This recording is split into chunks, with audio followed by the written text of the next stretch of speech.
राधे राधे। मैं आज आपको फिर एक बहुत ही सुंदर सी प्रेरणा देने वाली कहानी सुनाने आई हूँ। इस कहानी का शीर्षक है कर्मों की दौलत। तो कहानी इस प्रकार से है, आइए सुनते हैं।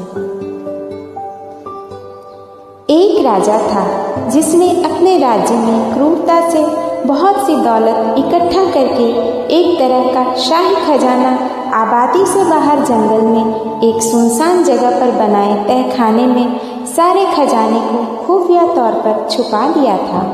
खजाने की सिर्फ 2 चाबियां थीं, एक चाबी राजा के पास और एक उसके एक खास मंत्री के पास थी। इन दोनों के अलावा किसी को भी उस खुफिया खजाने का राज मालूम न था।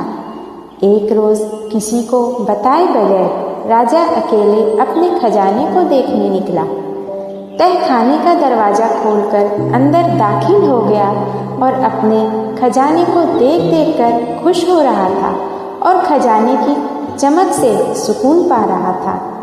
उसी वक्त मंत्री भी उस इलाके से निकला और उसने देखा कि खजाने का दरवाजा खुला है। वो हैरान हो गया और ख्याल किया कि कहीं कल रात जब मैं खजाना देखने आया तब शायद खजाने का दरवाज़ा खुला रह गया होगा। उसने जल्दी जल्दी खजाने का दरवाज़ा बाहर से बंद कर दिया और वहाँ से चला गया। उधर खजाने को निहारने के बाद राजा जब संतुष्ट हुआ और दरवाजे के पास आया तो ये क्या, दरवाज़ा तो बाहर से बंद हो गया था। उसने जोर जोर से दरवाज़ा पीटना शुरू कर दिया। वहाँ उनकी आवाज़ सुनने वाला उस जंगल में कोई न था। राजा चिल्लाता रहा पर अफसोस कोई न आया। वो थक हार के खजाने को देखता रहा। अब राजा भूख और पानी की प्यास से बेहाल हो रहा था, पागलों सा हो गया।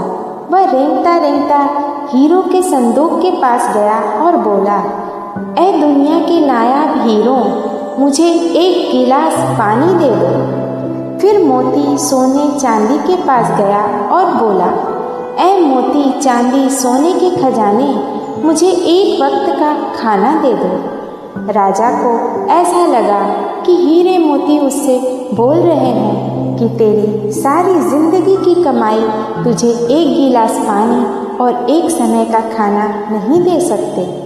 राजा भूख से बेहोश होके गिर गया। जब राजा को होश आया तो सारे मोती हीरे बिखेर के दीवार के पास अपना बिस्तर बनाया और उस पर लेट गया। वो दुनिया को एक पैगाम देना चाहता था, लेकिन उसके पास कागज और कलम नहीं था। राजा ने पत्थर से अपनी उंगली फोड़ी और बहते हुए खून से दीवार पर कुछ लिख दिया। उधर मंत्री और पूरी सेना लापता राजा को ढूंढते रहे, पर बहुत दिनों तक राजा न मिला तो मंत्री राजा के खजाने को देखने आया। उसने देखा कि राजा हीरे जवाहरात के बिस्तर पर मरा पड़ा है और उसकी लाश को कीड़े मकोड़े खा रहे थे। राजा ने दीवार पर खून से लिखा हुआ था, ये सारी दौलत एक घूंट पानी और एक निवाला नहीं दे सकी। इस कहानी से हमें ये शिक्षा मिलती है कि यही अंतिम सच है।